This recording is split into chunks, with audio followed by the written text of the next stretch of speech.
नमस्कार, आप देख रहे हैं इंडिया न्यूज और देश का सवाल लेकर हाजिर हूं मैं अबुल नस्र इकबाल।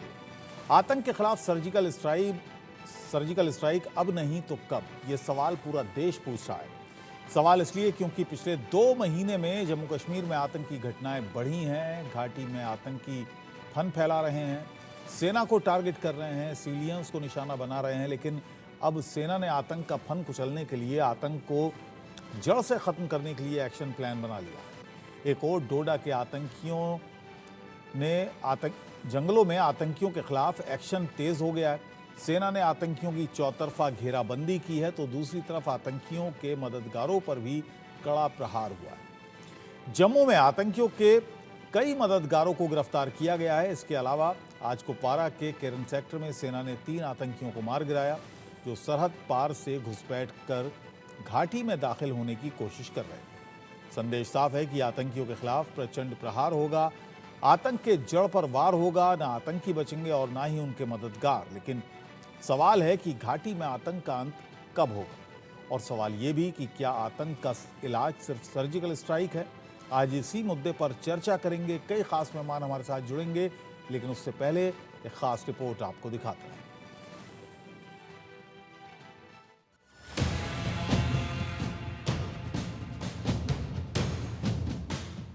घाटी में आतंक के खिलाफ सबसे बड़ा ऑपरेशन शुरू हो गया। आतंकियों को जहन्नुम भेजने का एक्शन प्लान बन गया।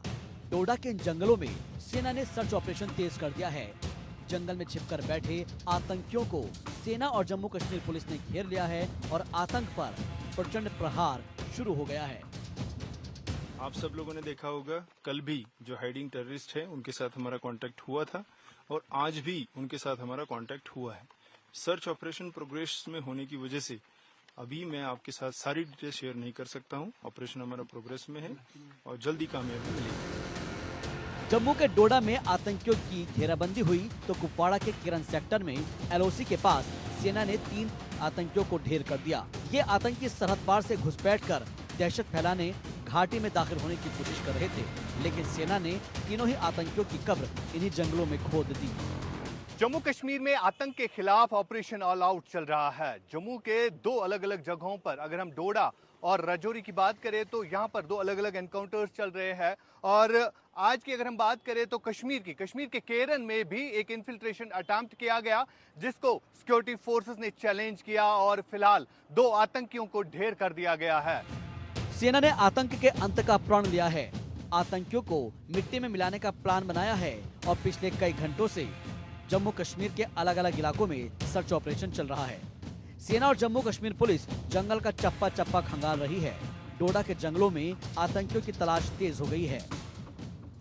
जम्मू कश्मीर में लगातार आतंकियों की वारदातें आतंकी वारदातें लगातार होती जा रही हैं। पहले कठुआ और उसके बाद डोडा में आतंकी हमलों में सुरक्षा बलों को नुकसान उठाना पड़ रहा है और उसके बाद से लगातार सुरक्षा बलों के ऑपरेशन वो कई इलाकों में जारी हैं। हम इस समय एक जंगल के इलाके में हैं, जहां पर कई किलोमीटर तक जंगल का इलाका वो फैला हुआ है। आप देखेंगे भारतीय सेना और जम्मू कश्मीर पुलिस इस वक्त हर एक इलाके में, ऐसे जो इलाके हैं जो खासतौर पे जहां जंगल बहुत ज़्यादा हैं, उन इलाकों में वो नज़र रखे हुए है और कोशिश कर रही है कि ऐसे जंगल के इलाकों को पहले सर्च करके उनको तलाशा जाए कि अगर आतंकी यहाँ पे कहीं हैं तो उनको ढूंढ निकाला जा सके। आतंकियों पर वार के साथ ही उनके मददगारों पर भी वार की तैयारी हो गई है। जम्मू में आतंकियों के मददगारों के खिलाफ एक्शन तेज हो गया है। सूत्रों के हवाले से खबर है कि जम्मू कश्मीर पुलिस ने आतंकियों के कई मददगारों को हिरासत में ले लिया है। उनसे पूछताछ की जा रही है, लेकिन इन सब के बीच सवाल है कि घाटी में आतंक का जहर कौन फैला रहा है। जम्मू कश्मीर में आतंकियों के कितने मददगार हैं, और सवाल तो ये भी है कि आतंक के जड़ से खात्मे का क्या है action plan. Bureau report, India news.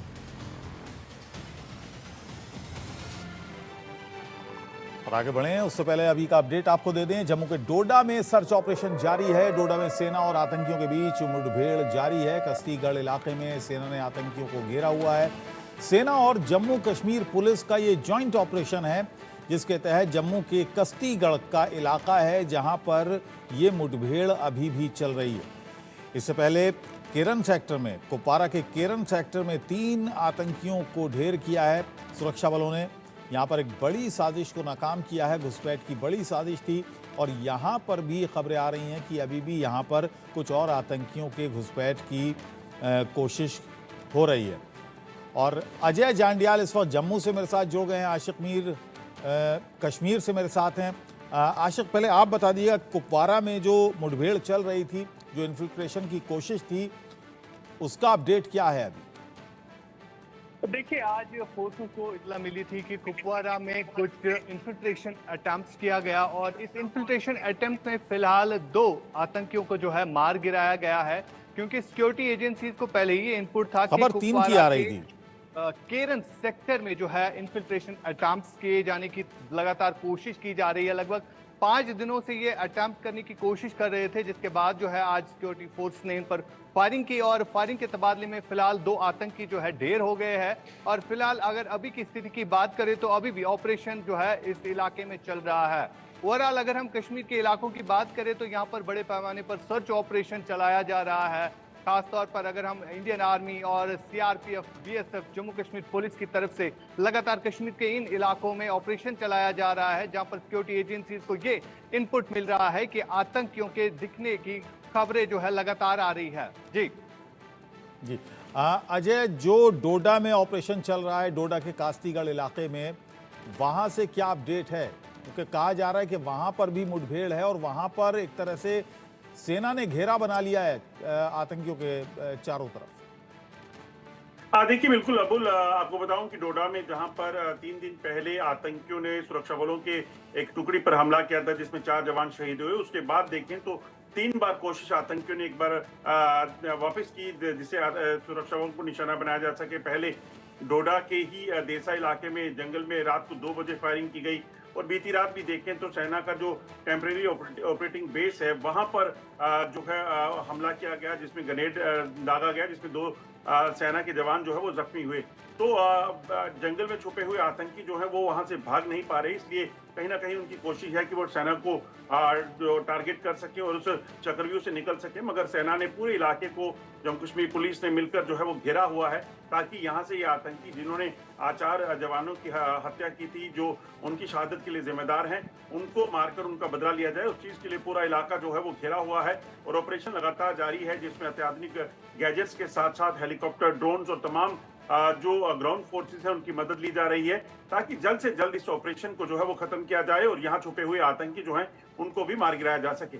जी अजय, एक चिंता की बात ये होती है कि आमतौर से जो आतंकी हैं वो, ऐसा नहीं है कि इन 2 घटनाओं का अगर हम जिक्र करें कि उन्होंने जो कॉन्वॉय होता है आर्मी का उस पर हमला किया हो, बल्कि सेना ने पहले ऑपरेशन चलाया, तलाशी अभियान चलाया, सर्च ऑपरेशन चलाया, उस पर यह हमला हुआ। ऐसे में बहुत सारे सवाल उठ रहे हैं।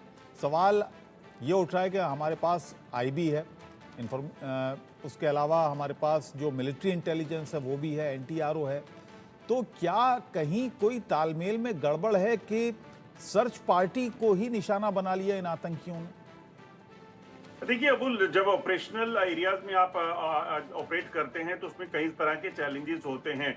सुरक्षा बलों के सामने इस वक्त ये चैलेंज है कि जम्मू और खासतौर पे डोडा की बात की जाए, वहां पर आतंकियों के 3 से 4 ग्रुप हैं जो अलग अलग इलाकों में छुपे हुए हैं और आतंकी ये जानते हैं कि उनकी मूवमेंट की जो जानकारी सुरक्षा बलों तक पहुंचेगी वो किसी न किसी तरीके से, किसी न किसी जरिए से पहुंचेगी। ऐसे में कई बार ऐसे हो जाता है कि जो इन्फॉर्मर है, जो सोर्स है, वो कहीं डबल क्रॉस कर जाए। ऐसे में इस मामले में भी हुआ, ये हो सकता है कि वहां पर इस सोर्स में जो है जानकारी जो सुरक्षा बलों को दी, या फिर ये कहेंगे कि आतंकियों ने जानबूझकर इस तरह से प्लान किया, ये जानकारी जो है वो सिक्योरिटी फोर्स। चलिए, आप नजर बनाए रखिए अजय, हम आगे आपसे जानकारी लेते रहेंगे। 2 खास मेहमान इस वक्त हमारे साथ जुड़ गए हैं। अर्शप्रीत सिंह खड़ियाल कांग्रेस के प्रवक्ता हैं, चांद नवाब हमारे साथ हैं, पाकिस्तानी पत्रकार हैं, बड़े मशहूर पत्रकार हैं। Lieutenant general retired Sanjay Kulkarni, जाने माने रक्षा विशेषज्ञ हैं। ब्रिगेडियर रिटायर्ड राजन जामवाल हमारे साथ हैं, रक्षा विशेषज्ञ। और सुशील वकील, कश्मीरी एक्टिविस्ट हैं, वो हमारे साथ हैं। ये आपसे जानने चाहेंगे सुशील जी, इस वक्त जो ऑपरेशन चल रहा है और जिस तरह की कार्रवाई आतंकी संगठनों की तरफ से हुई है, और ख़ास तौर से अगर हम इन 2 महीनों की बात करें तो यहाँ पर हम एक बड़ा ग्राफ ऊपर जाता देख रहे हैं आतंकी घटनाओं का। क्या वजह मानते हैं आप? देखिए नसरुल्लाह साहब, हम पिछले कुछ सालों से ये बार बार सुनते आ रहे हैं, आर्मी का बड़ा इनका ये हो रहा है, अटैक हो रहा है, आर्मी का बड़ा ये एक्शन हो रहा है। लेकिन फिर बाद में कुछ दिनों के बाद हम भूल जाते हैं कि फिर बाद में हुआ कैसा है। आप देखिए रियासी पे जिन पे या जो यात्री थे उन पे हमला हो गया, 7, 8, 9 यात्री मारे गए। उसके बाद उस इलाके में क्या हुआ, उसके बाद कुठवा में हो गया, वहाँ कुठवा में 2-3 मारे गए। ये बेसिक प्रॉब्लम है, क्योंकि हम जब तक पाकिस्तान कमजोर नहीं हो जाएगा ये चीजें होते रहेंगे। देख लीजिए, आज 2 मारे गए, कल फिर और 5 भेज देंगे, कल 5 मारे जाएंगे, फिर 10 भेज देंगे। और ये एक ही चीज है, जैसे आज केरल से कुपवारा सेक्टर में हुआ, ये दूसरी बार भी केरल के साथ साइड से नहीं होगा, फिर कठुआ साइड से आएंगे। फिर क्योंकि जम्मू कश्मीर का जो LOC है वो बहुत बड़ा है, ये हर साइड से कोई ना कोई कोशिश कर लेते हैं। वहां से नहीं हुआ तो नेपाल से भेज देते हैं, वहाँ UP वगैरह, वहां से नहीं हुआ तो दुबई से वही हम भेज देते हैं।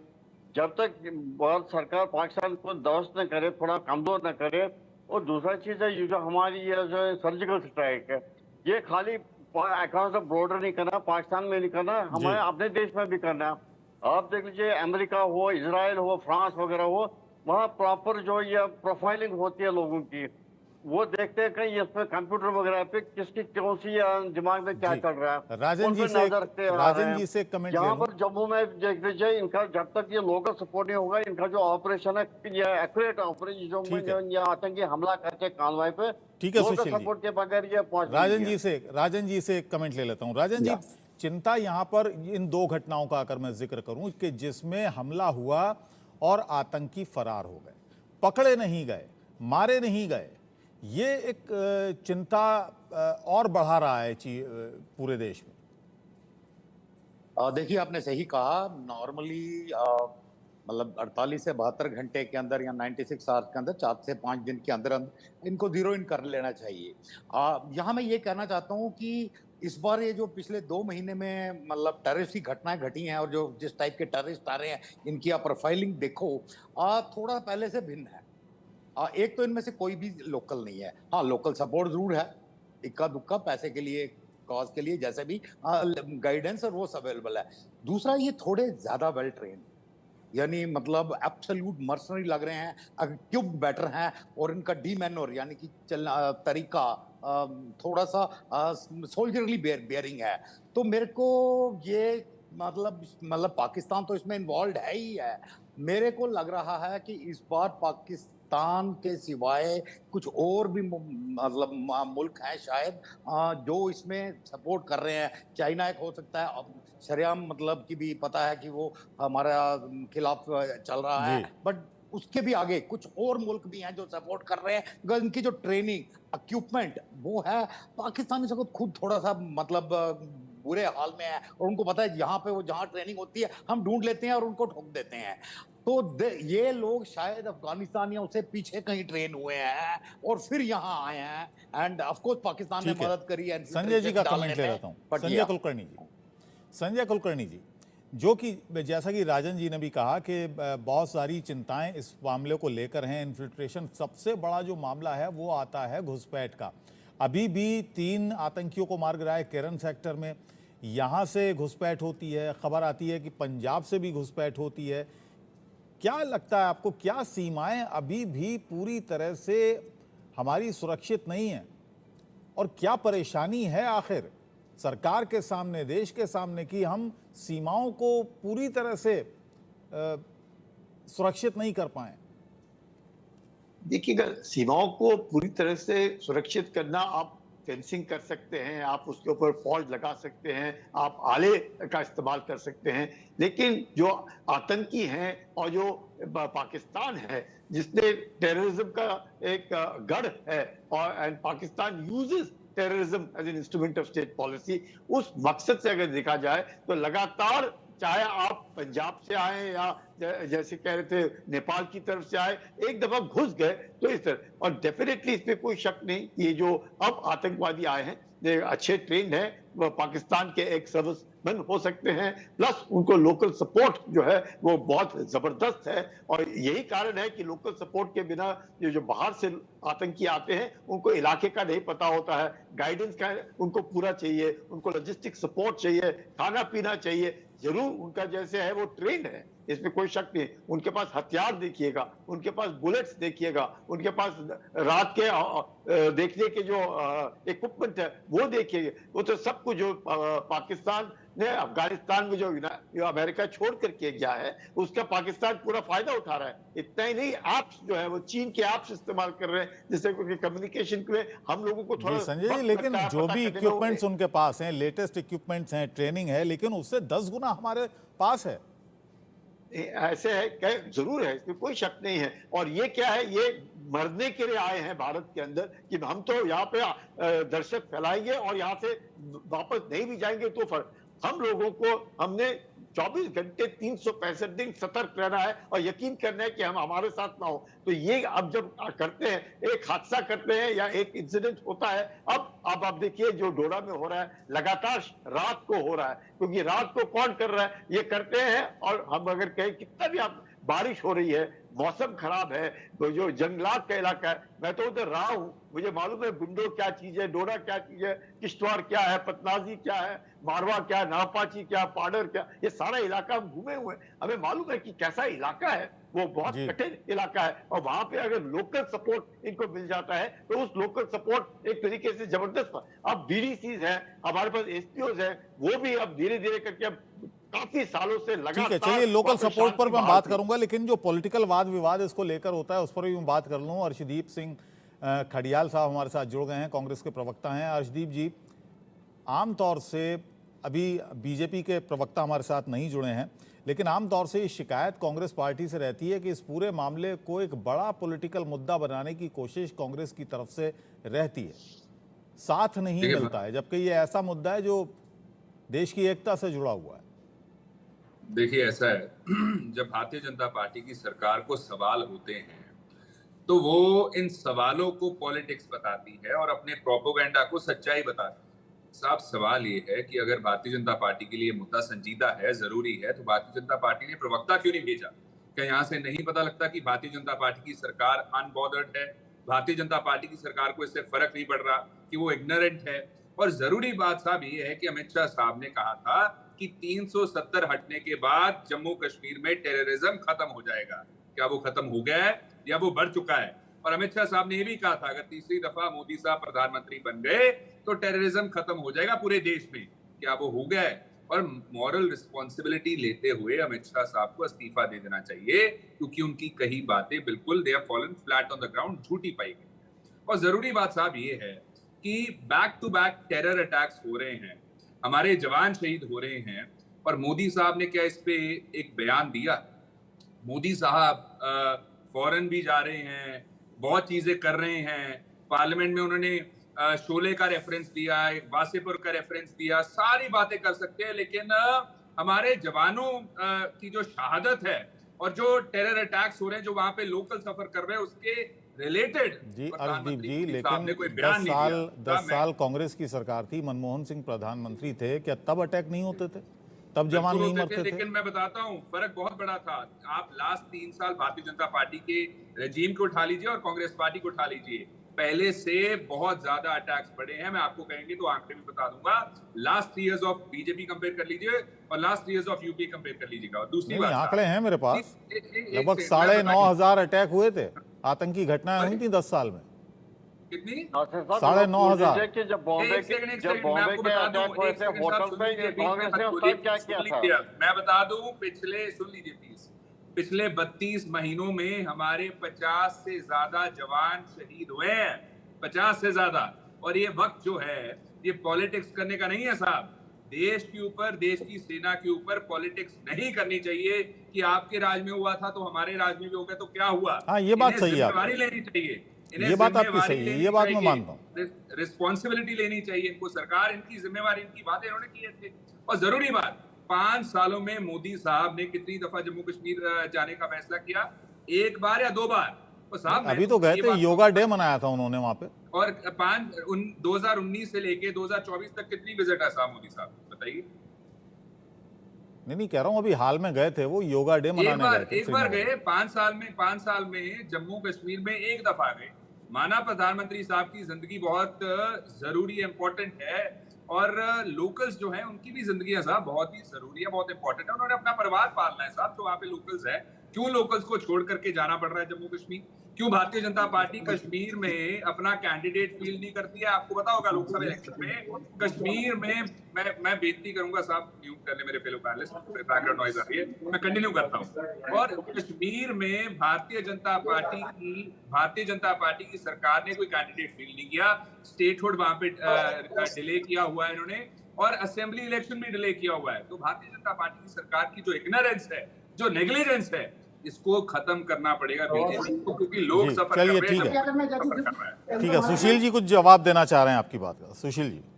अच्छा साहब, इनको पूछ लीजिए, जब बॉम्बे के 5 होटल पे अटैक हो गए, जब कसाब में ये 5-6 आतंकवादी पाकिस्तान से आए थे, 160-177 नागरिक मारे गए, जिसमें वो विदेशी नागरिक भी थे। तब क्या कांग्रेस ने या प्रधानमंत्री या होम मिनिस्टर वगैरह ने रिजाइन किया था? आज ये कह रहा है कि प्रधानमंत्री रिजाइन करे और अमित शाह रिजाइन करे। मेन चीज है इस टाइम की सबको मिलजुल के देखना है, और हमारा जो फौज है उसका सपोर्ट कर रहे हैं। किस आतंक से कैसे हमें मुक्ति मिले। आप देख लीजिए, कल आप जैसे कल वहां पर नक्सलाइट एरियाज में कम्बैटिव एक्शन हो गया, 10 नक्सलाइटों को गिराया गया। ऐसे जम्मू कश्मीर में भी सख्त निभाने की बहुत जरूरत है। सारे फौज को ओपन पावर्स दिए जाए। जैसे ये जंगलों में छुपे हैं, कितने दिन छुपेंगे? 2 दिन, 4 दिन, 5 दिन। लेकिन उसके बाद जब ये मार गिराए जाएंगे, जो दूसरे वहां से तो राजौरी वगैरह, वहां पर भी सेना का ये जोर बढ़ा दिया जाए। ठीक है। जो हमारी, मैं कहना चाहता हूँ, जो हमारी सिक्योरिटी VIP सिक्योरिटी के साथ लगी है, फौजी लगे हैं या बाकी चीजों के साथ लगे, उनको वहां से मुक्त करके इन जगहों पे लगा दीजिए। नहीं तो अगर ये चीजें नहीं होगी, फौज की जहां 10 कंपनियां 20 नहीं लगाई जाएगी, 25 नहीं लगाए, मैं अब आता हूं जो लोकल मदद की बात कर रहे थे संजय जी, संजय कुलकर्णी जी। आपने कहा कि लोकल मदद उनको मिलती है और लोकल मदद पर शिकंजा कसना बहुत जरूरी है। राजन जी, लोकल मदद पर जिस तरह से शिकंजा कसा गया, संजय जी, क्या आपको लगता है कि इससे भी बढ़कर क्योंकि हमने देखा UAPA लगाया गया, तमाम लोगों पर बुलडोज़र कार्रवाई भी हुई, इसके अलावा कई लोगों को सरकारी नौकरी से बर्खास्त किया गया, जांचें बैठीं, और सिर्फ इस शक में, टेरर फंडिंग के शक में या ऐसी मदद के शक में। लेकिन उसके बावजूद 2021 से हम देख रहे हैं कि ये वारदातें लगातार बढ़ रही हैं, ऊपर की तरफ जा रही हैं। ये ऐसे है कि हम लोगों के कई लोगों के दिमाग में है कि आर्टिकल 370 के एब्रोगेशन के बाद हम सवाल पूछे क्या हुआ, आतंक क्यों नहीं खत्म हुआ। अब आर्टिकल 370 हैज बीन एब्रोगेटेड, हम सब ने इकट्ठा रहना है दैट आर्टिकल 370 स्टैंड एब्रोगेटेड। ये नहीं कि हम आएंगे तो हम देखेंगे कि इसको वापस रिस्टोर करना है। There should be no doubt, सबके दिमाग में कोई शक नहीं होना चाहिए, it is abrogated once and for all. Secondly, जहां तक लोकल सपोर्ट का सवाल है, लोकल सपोर्ट है, इसमें किसी को शक नहीं है, क्योंकि लोकल सपोर्ट के बिना तो कोई काम वहां पे कर ही नहीं सकता है। अब लोकल सपोर्ट वहां पे क्यों है? अब आप देख सकते हैं कि इंजीनियर रशीद अगर 4.5 लाख वोटों से जीत सकता है, अ सेपरेटिस्ट जो कि तिहाड़ जेल में पिछले 5 साल से बंद है, तो आप समझ सकते हैं कि कौन सी सोच वहां पे फैली है। और वो ऐसी सोच है, उस सोच को मारना बहुत इतना आसान नहीं, वक्त लगेगा। अब धीरे धीरे आप जैसे खुद कह रहे हैं, कुपवाड़ा में हुआ, कुलगाम में हुआ, आतंकवादी मारे जा रहे। क्यों मारे जा रहे? एक तो LOC के ऊपर मारे जा रहे, दूसरा इंफॉर्मेशन लोगों के द्वारा आती है, और वो लोग जब इंफॉर्मेशन देना शुरू करते, क्यों? क्योंकि वहां के जो लोग हैं अब तंग आ गए। लेकिन जो इलेक्शन, जो पार्लियामेंट इलेक्शन, अगर एक सेपरेटिस्ट 4.5 लाख वोट पा सकता है, तो आप समझ सकते हैं क्या एक मानसिकता है, उस मानसिकता को बदलना है। जहां तक जम्मू डिवीजन का, आप इंजीनियर रशीद की बात कर रहे हैं। हाँ, इंजीनियर रशीद तो कश्मीर के है ना, बारामूला से जीत करके आए हैं, और उन्होंने उमर अब्दुल्ला को हराया है इलेक्शन के अंदर, एक्स चीफ मिनिस्टर को। अगर हम जम्मू डिवीजन देखें, जम्मू डिवीजन के अंदर आप देखें कि जो इलाका है वो वैली से अलग है। अब वैली में क्योंकि वो अपना जो काउंटर इंसर्जेंसी ग्रिड है वो बहुत तगड़ा है और वहां पे इन्फिल्ट्रेशन करना मुश्किल है, उसके बावजूद भी इन्फिल्ट्रेशन होता है क्योंकि मौसम कभी कभी खराब हो जाता है, धुंध है, कुछ नजर नहीं आता है। और ये जो इलाका है, राजौरी है, पुंज है, रियासी है, डोडा है, किश्तवाड़ है, भदरवा है, ये पूरा का पूरा इलाका ठीक है। राजन जी का इसी पर कमेंट ले लूं मैं जरा। राजन जी, आप क्या मानते हैं, जैसे कि संजय जी कह रहे हैं कि जो लोकल सपोर्ट की बात कर रहे थे, शिकंजा कसने की कोशिश की सरकार ने कि किसी तरह से लोकल सपोर्ट जो है वो बंद हो, टेरर फंडिंग को लेकर बहुत सारे केसेस वहाँ पर दर्ज किए गए, बहुत सारे लोगों को नौकरी से बर्खास्त किया गया कि वो इस तरह के एलिमेंट्स का साथ देते हैं, लेकिन उसके बावजूद ये घटनाएं कम नहीं हुई। 2021 से लगातार बढ़ रही हैं, अब जम्मू आ गई हैं। देखिए, बिल्कुल सही है। देर एक इकोसिस्टम था, पिछले 70-75 साल से पैदा किया हुआ पूरा इकोसिस्टम था।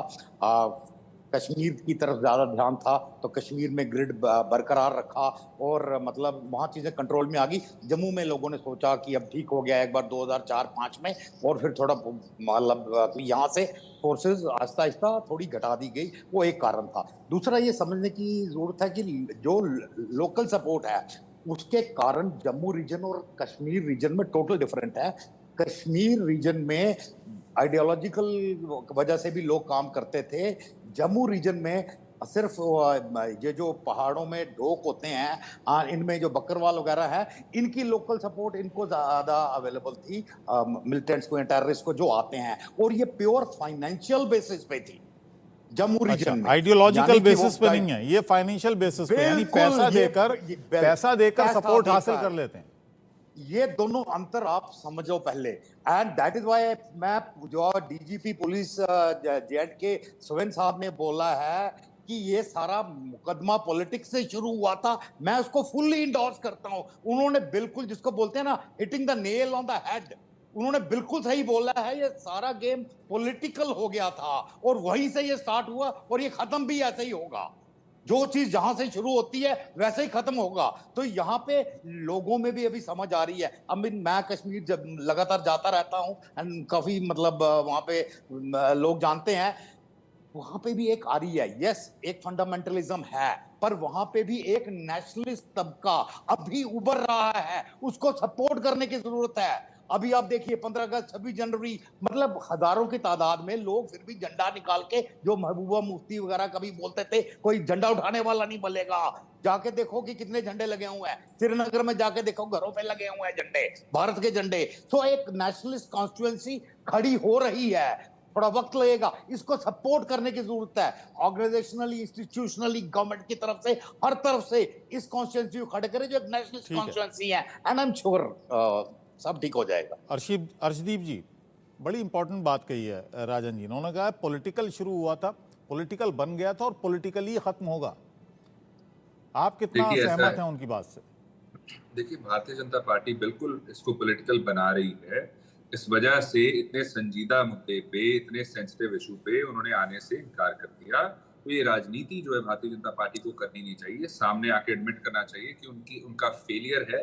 उन्होंने बड़े बड़े दावे किए थे, बड़े बड़े वादे किए थे, they have fallen flat on the ground, और भारतीय जनता पार्टी की सरकार जिम्मेवारी लेते हुए इस्तीफा दी। दूसरी बात साहब ये है कि पुलवामा अटैक हुआ था, आज से 5 साल पहले अटैक हुआ। क्या जो गुनाहगार थे, जो परपेट्रेटर्स थे, क्या वो सारे के सारे पकड़े गए? क्या वो सारे के सारे परपेट्रेटर्स को सजा मिल चुकी है? क्या भारतीय जनता पार्टी की सरकार की जिम्मेवारी नहीं थी कि टाइम बाउंड तरीके से इंक्वायरी होती, fast track disposal of the case होता, अच्छे से सब कुछ होता?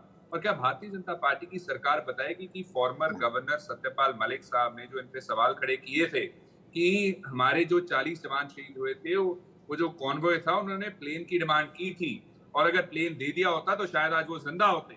और जब सत्यपाल मलिक साहब वहां पे गवर्नर थे और वो सच्चाई बयान करने लगे, तो उन्हें भारतीय जनता पार्टी की सरकार ने कहा कि आप इस पे बोलिए मत, उन्हें चुप करवा दिया गया। तो क्या पॉलिटिक्स बीजेपी सरकार कर रही है? हम कर रहे हैं साहब।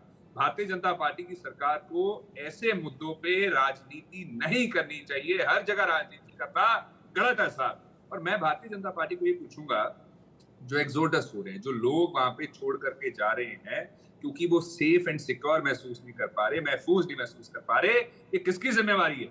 कितनी दफा ऑनरेबल कोर्ट ने कहा है कि आप वहां पे असेंबली इलेक्शन करवाइए। अब देखिए साहब, बात ये है, जब अनसेफ फील करता है लोकल वहां पे, तो वो जाए किसके पास? वहां पे ना तो सरकार है, ना इलेक्टेड रिप्रेजेंटेटिव है, ना एमएलए है। तो जाके अपनी समस्या, अपनी ग्रीवेंस किसको बताए और कौन उसे अश्योरिटी दे? कहाँ कौन वहां पे इंश्योर करे कि लोकल सेफ एंड सिक्योर ठीक है, चलिए सियासी बयान इस पूरे मामले पर आते रहेंगे और सबसे बड़ा सवाल जो देश के सामने सवाल है वो यही है कि ये घटनाएं रुकनी चाहिए। सेना का, सुरक्षा बलों का मनोबल सभी को मिलकर बढ़ाना चाहिए और सेना को जो डैमेज इन घटनाओं से हो रहा है वो ना हो, ये अश्योर करना चाहिए। ये सरकार का काम है। बहुत बहुत धन्यवाद हमसे बात करने के लिए, हमारे साथ जुड़ने के लिए बहुत बहुत शुक्रिया। आप सभी मेहमानों को बहुत बहुत